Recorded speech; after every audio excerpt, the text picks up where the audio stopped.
क्या ट्रेडिंग में consistent profit बनाया जा सकता है, या ट्रेडिंग में जो ये पैसा होता है ये चलता कैसे है? बहुत सारे जो ट्रेडर हैं उनके भी दिमाग में सवाल होगा, जो प्रो ट्रेडर है उनका अकाउंट कैसे चलता है, ठीक है, मतलब पैसा एग्जैक्टली चलता कैसे है।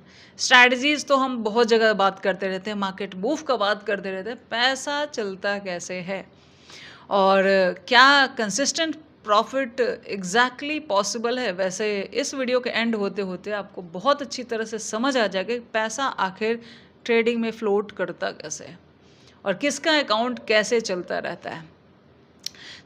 वीडियो स्टार्ट करने से पहले, मेरा नाम है रुनी शर्मा। मैं पिछले 8 साल से ट्रेडिंग कर रही हूँ। जो मैंने ट्रेडिंग में सीखा है, पर्सनल एक्सपीरियंस, वही मैं आपको वीडियो के थ्रू बताने का कोशिश करती हूँ। चलिए वीडियो को स्टार्ट करते हैं। सबसे पहला फेज़, ये फेज़ ऐसा है जिसमें सारे ट्रेडर हैं, प्रो हो बिगिनर हो, सब इस फेज़ में तो आते ही आते हैं, ठीक है। इस फेज़ में क्या होता है कि आप कितना भी अमाउंट लेके आओ, 10,000 लेके आओ, 1 लाख लेके आओ, 10 लाख लेके आओ, कुछ भी लेके आओ, मार्केट कर देगी ज़ीरो। और ये फेज़ कम से कम 1 साल तो चलता ही चलता है। और अगर आप ऑब्ज़र्व नहीं किए, हल्के में लेके चले, तो चांसेस है कि ये फेज़ बढ़ भी सकता है, 2 साल भी हो सकता है या 4 साल भी हो सकता है, ठीक है।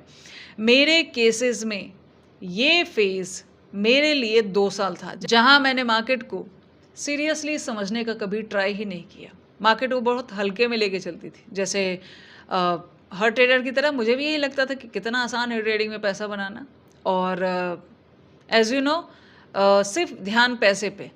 तो ये जो फेज़ होता है ना, ये गैम्बलर का फेज़ होता है, जिसमें आप ना पीएनएल के पीछे ज़्यादा भागते हो, ना कि आप अपने प्रॉफिट के पीछे ज़्यादा भागते हो, या अपनी स्ट्रैटेजीज़ के पीछे भागते हो, या आप ट्रेडिंग में क्या गलती कर रहे हो उसको सुधारने का ट्राई करते हो। ये सारी चीज़ें आपके दिमाग में नहीं होती। आपके दिमाग में सिर्फ एक चीज़ रहती है, मेरा इतना लॉस हो गया या मुझे इतना बनाना है। वैसे तो मैं लॉसेज इतना सोचती नहीं थी, ठीक है, मैंने सोचना ही बहुत बाद में शुरू किया था, बट ये है कि चल रहा था। और उसके बाद ही हम जब सोचना शुरू करते, जैसे पहले साल का अगर मैं बताऊं, तो ट्रेडिंग में देखा जाए तो टोटल लॉस तो 7.5 लाख का था, मतलब 7.5 लाख के आसपास था। लेकिन जो फर्स्ट ईयर था ना, उसमें ही सबसे ज़्यादा लॉसेस होता है। जैसे 3.5 लाख अगर देखा जाए तो मेरा फर्स्ट ईयर में ही गया था मार्केट में, ठीक है। और जैसे आप जब जॉब में रहते हो तो सैलरी आती रहती है तो चलता रहता है, इतना ध्यान नहीं रहता, ठीक है। फर्स्ट ईयर ऐसा था कि लग रहा था कि हम कमा रहे होते हैं। जब हम अपना पीएनएल, जब तक हम अपना पीएनएल नहीं देखते, जब पीएनएल देखते हैं ना तो पता चलता है अरे ये क्या था। इसमें एक तो ब्रोकरेज ज़्यादा है, और ओवर ट्रेड, ब्रोकरेज तो ज़्यादा ओवर ट्रेड की वैसे ही होता है, लॉसेज ज़्यादा है, और टोटल लॉसेज इतना। तो मैंने जो बीच में कुछ दिन कमाए थे वो कौन से दिन थे, और वो गायब कहाँ हो गए। क्योंकि जब 1 साल का पीएनएल आप खुद से देखोगे तो आपको एक ही चीज़ दिखती है, टोटल प्रॉफिट एंड लॉस कितना हुआ, इतना ही दिखता है, ठीक है। कहीं ना कहीं ये आपके दिमाग में एक सवाल क्रिएट करता है, ठीक है। मैंने इसको चलने दिया 1 साल, ठीक है, देखा 1 साल मतलब इतना लॉस था। उसके बाद देखो क्या होता है, दूसरे साल कहीं ना कहीं आपके दिमाग में एक क्वेश्चन ज़रूर आता है कि ट्रेडिंग इतना भी हल्का नहीं होता। फर्स्ट ईयर आप ज़्यादा लॉस करते हो, जो सेकेंड ईयर आपका होता है उसमें आप फर्स्ट ईयर जितना पैसा धड़ल्ले से नहीं लगाते, कुछ लिमिटेशन लगाते हैं खुद पे, कुछ अपने कैपिटल को कंट्रोल करते हो कि 1 महीने में इतना ही लॉसेस हम एक लिमिटेशन लगाएंगे। इस तरीके से आप थोड़ा सा बाउंडेशन लगाते हो। सेकेंड ईयर लॉस में होता है, लेकिन फर्स्ट ईयर से कम होता है। ये होता है मतलब पहला दूसरा साल। तो सेकेंड ईयर भी देखा जाए तो मैंने कैपिटल को लिमिटेशन तो लगाई थी, लेकिन ऑब्जर्वेशन की कहीं ना कहीं कमी है। उतना मेहनत किया नहीं इस चीज़ पे। मुझे लगा ठीक हो जाएगा, ठीक है, होता है, आज नहीं तो कल मार्केट रिटर्न कर देगी। नहीं करती। जब तक आप उस पैटर्न को नहीं समझते हो, मार्केट में एग्जैक्टली वर्क कैसा होता है, मार्केट बस आप ले आओ और वो ले जाएगी। ये डिपेंड करता है कि ये फेज़ आपका 1 साल है, 2 साल है। मेरे लिए ये फेज़ मैं 2 साल मान सकती हूँ, बिकॉज 2 साल बाद मैंने थोड़ा इसको सीरियसली लेना शुरू किया था, चीज़ें लर्न करना शुरू की थी, चार्ट्स पढ़ना शुरू किया था, सेटअप जो थे, कौन सा मेरे लिए काम कर रहा है, कौन सा काम नहीं कर रहा है, उसको बैक टेस्ट करके हटाया, रखा। ये सारी चीज़ें 2 साल बाद मैंने करना शुरू की थी। मतलब सीधा समझ लो कि पीएनएल से हटके जो भी चीज़ें होती हैं, वो मैंने यहाँ पे करना शुरू किया था 2 साल बाद, तो वो मेरे लिए काम किया था। और वही सच कहूँ ना, ये जो फर्स्ट फेज़ है ना, जिसमें आप किसी भी अमाउंट को लेके आओ, बस आप ट्रेड कर रहे हो और आपको बस इतना पता है कि आपने इतना गँवाया या इतना कमाया, क्यों गँवाया, क्यों कमाया, कुछ नहीं पता। ये फेज़, जितनी जल्दी आप इस फेज़ से निकलो उतना अच्छा है। और ये आपका ट्रेडर जर्नी नहीं है, ये आपका गैम्बलर जर्नी है, बिकॉज़ इसमें आपको कुछ नहीं पता मार्केट के बारे में, ठीक है?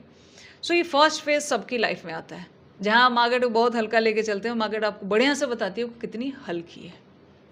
अब उसके बाद आता है सेकंड फेज़।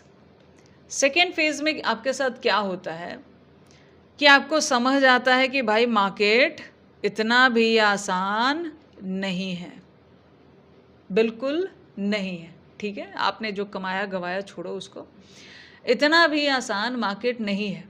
थोड़ा सा टाइम गुजरता है, आप इसको देखना ट्राई करते हो, आप चार्ट प्रैक्टिस ट्राई करते हो, आप लर्निंग ट्राई करते हो, आप सेटअप बार बार बैक टेस्ट करना ट्राई करते हो। आप मान लिया 600-700 लॉट से ट्रेड कर रहे हो, आप अचानक एक लॉट पे आ जाते हो। क्यों? क्योंकि अभी आपको समझ आता है कि यहाँ पैसा इम्पॉर्टेंट नहीं है, पैसा आता है, लर्निंग इम्पॉर्टेंट है। उस लर्निंग के पीछे आप भागने लगते हो। ऐसा क्या है जो बाकी जानते हैं, ऐसा क्या है जो मुझे नहीं पता, ऐसा क्या है जो मुझे जानने की ज़रूरत है। ये सारे सवाल आपके दिमाग में घूमना शुरू होते हैं, तब आपकी जर्नी स्टार्ट होती है ट्रेडर की। तब आपकी एक ट्रेडर की जर्नी यहाँ पे स्टार्ट होती है और आप लर्न करना, चीज़ें समझना स्टार्ट कर देते हो, ठीक है? अब इस फेज़, ये सबसे बढ़िया फेज़ मैं मानती हूँ। आप यूँ समझो कि आपका जो ट्रेडिंग है ना, उसका बेस आप बना रहे होते हो और ये फेज़ आपको काफ़ी कुछ सिखाता है, काफ़ी कुछ आप चीज़ें छोड़ना सीखते हो। मतलब आप एक ट्रेडर बनना शुरू होते हो, ऐसा समझ सकते हो इस फेज़ से, ठीक है? इस फेज़ में कैपिटल के साथ क्या होता है? क्या लगातार पैसा बनना चालू हो जाता है क्या इस फेज़ में इतना जाने के बाद? नहीं, इस फेज़ में भी आप लॉसेस करोगे, ठीक है? इस फेज़ में आपके साथ क्या होगा? कभी-कभी ऐसा होगा कि आप कैपिटल लेके आओगे, मार्केट में ज़ीरो होगा। कभी-कभी ऐसा होगा कि आप कैपिटल लेके आओगे, घटेगा, फिर आप, क्योंकि आप थोड़ी लर्निंग कर चुके हो, तो हो सकता है आप वापस रिकवर करो, ये कैपिटल बचाओ, या फिर कॉस्ट टू कॉस्ट में, या हो सकता है लॉसेस में। मतलब ऐसा नहीं कि इसमें लॉस नहीं होता, पर ये बहुत अच्छा फेज़ है, आप लॉस से भी लर्न करते हो। मतलब ये कुछ ऐसा चलता है, जैसे लेट्स से इसको कुछ मैं अगर डे वाइज बताऊं, तो आपका पीएनएल कुछ ऐसा दिखने लगता है, जैसे ये पहले चल रहा था और एक प्लस था, मान लिया। अब क्या होगा? प्लस प्लस होगा, माइनस माइनस होगा, फिर प्लस आ जाएगा, फिर प्लस प्लस प्लस होगा, फिर माइनस माइनस होगा, फिर किसी दिन हम गलती करेंगे तो माइनस ज़्यादा हो जाएगा, प्लस कम हो जाएगा।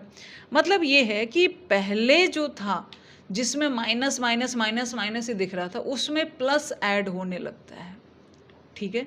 ये होता है ट्रेडर की जर्नी, जिसमें आप एक तो आप कम लगा रहे हो तो कम गंवा रहे हो, ठीक है, but still you are facing losses, बट उससे आप लर्न करते जा, लॉस हो रहा उससे सीख रहे हो कि इसमें क्या सही किया, क्या गलत किया, कहाँ क्या गलती हुई, कैसे इसको चेंज कर सकते थे। अगर आपने प्रॉफिट किया, उससे आप सीखते हो कि यहाँ क्या सही था, क्या गलत था, इसको कैसे और ज़्यादा अपना सकते हैं, इसको कैसे ज़्यादा बढ़ा सकते हैं। बहुत ज़्यादा ब्यूटीफुल फेज़ में इसको कह सकती हूँ। यहाँ से एक ट्रेडर बनना स्टार्ट होता है, ठीक है? अब आता है थर्ड फेज़, जहाँ आप काफ़ी कुछ चीज़ें जान चुके हो, जहाँ पे आपको पता है कि अब कितना कैपिटल चला सकते हैं, कैसे चलाना है, कौन कौन सी स्ट्रैटेजी यूज़ करना है, मार्केट वर्क कैसे करता है। क्योंकि आपने, जैसे मेरी बात करें तो एक एक दिन में मैं 2-2, 3-3 घंटा, 4-4 घंटा मैंने चार्ट से रीडिंग की है। सो वो मेरे लिए काम करती थी। उससे मुझे मार्केट के पैटर्न का पता चला, उससे मुझे ये पता चला कि एग्जैक्टली मार्केट चलती कैसे है, ठीक है? सो हम कैसे मार्केट ट्रैप करती है, हर एक चीज़ चार्ट पे छपा रहता है भाई। चार्ट ही तो बताता है, कौन आके आपको बताएगा कि उसने कितना पैसा लगाया, कैसे ट्रैप किया, कैसे, जैसे मान लिया इधर बायर ट्रैप हुए तो उनका हंटिंग करके कैसे मार्केट ऊपर गई, जो बाकी चीज़ें मैं बाकी वीडियोज़ में आपको बताती रहती हूँ। हर एक चीज़ आप इस सेकंड फेज़ में सीखते हो। अब बारी आती है कैपिटल की। अब यहाँ पे क्या होगा आपके साथ, आप कैपिटल लगाओगे, कैपिटल बढ़ेगा, कैपिटल फिर एक करेक्शन लेगा। समटाइम्स ऐसा भी होगा इस फेज़ में भी, जिस दिन गलती करोगे मार्केट आपके कैपिटल को भी डाउन करके हो सकता है लॉसेस। जैसे इंसान ही है ना कभी कभी गलती हो जाती है, तो हो सकता है उस गलती में जैसे इमोशनल डिसीजन कुछ ले लिया, ओवर ट्रेड कर लिए, तो ये एक आध बार या बहुत लिमिटेड ऐसे ट्रेड होंगे जिसमें आप ऐसी गलती करोगे। अदरवाइज आपका कैपिटल ऐसे चलता है, प्रॉफिट होगा फिर एक लॉस होगा, प्रॉफिट होगा फिर एक लॉस होगा, प्रॉफिट होगा फिर लॉस होगा। और ये लॉस आपका इमोशनल डिसीजन की वजह से नहीं है, क्योंकि वहाँ होता तो लॉस यहाँ आता, बेस के पास आ जाता। ये लॉस है आपका setup failure, market rap, market कई बार समझ नहीं आती उसकी वजह से, बिकॉज ऑफ मतलब आप अपने डिसिप्लिन को पूरी तरीके से फॉलो कर रहे हो, बट मार्केट का जो प्रोसीजर है उसके अकॉर्डिंग आप लॉस कर रहे हो। सो ऐसे में ये समझो कि मान लो यहाँ आप 100 रुपये कमा रहे हो, तो यहाँ 20-30 रुपये या 50 रुपये गंवा रहे हो, बट स्टिल आप 50 रुपीज़ प्रॉफिट में हो। सेम ऐसे यहाँ भी चलेगा, 100 रुपये कमाओगे, वही 20-30 या 50 रुपये गंवाओगे। तो ऐसा नहीं है कि एक प्रॉफिटेबल ट्रेडर लॉस नहीं करता है, बस वो कम लॉस करता है, बहुत ज़्यादा लिमिटेड लॉस है, इसीलिए वो प्रॉफिटेबल होता है, बिकॉज ओवरऑल प्रॉफिट उसका ज़्यादा होता है, लॉसेज उसके कम होते हैं। तो ट्रेडिंग में कैपिटल ऐसे ग्रो होता है। अब इसमें हम ये नहीं कह सकते कि आप अगर 5 दिन ट्रेड करो तो पाँचों के पाँचों दिन आपको प्रॉफिट होगा, लेकिन ट्रेडिंग में ये हो सकता है कि अगर आप 5 दिन ट्रेड कर रहे हो तो 4 दिन आप अच्छा कमाओ, हो सकता है एक आध दिन अगर लॉस भी हो तो भी आप प्रॉफिटेबल हो। ठीक है, ऐसा पॉसिबल है, और हर किसी का कैपिटल चाहे वो कितना भी पुराना हो इसी रिदम में चलता है, प्रॉफिट अच्छा लॉस कम। ठीक है, सो ऐसे चल सकता है ट्रेडिंग में। और बस इस वीडियो में इतना ही बताना था। All the best, thank you इस वीडियो के।